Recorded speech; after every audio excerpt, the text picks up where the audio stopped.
It was rumored earlier this year that Jim McDonald, Charles Lawson, would be coming back to the Coronation Street cast. Jim is in prison but is due for release this year, which made a return to Coronation Street pretty likely, considering his unfinished business. And now, a TOWIE spokesperson has told the Metro, Jim is such a hugely popular character.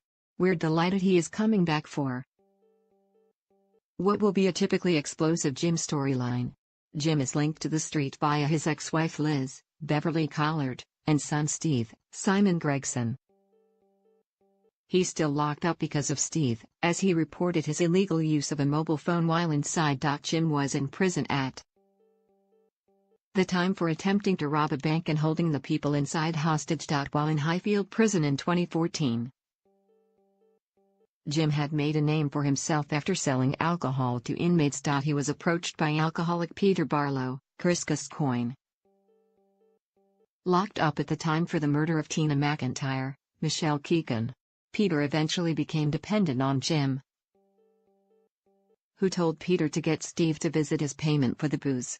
It was Liz who visited though, who told Jim to leave them alone, leading to Peter being beaten up for not fulfilling his part of the deal. News got back to Weatherfield that Jim had been supplying Peter booze, so Steve cut ties with his dad. But Jim began to relentlessly contact Liz via a mobile phone, and when Steve found out, he reported him. This wasn't Jim's first time behind bars though, as he was sent down for 8 years for manslaughter.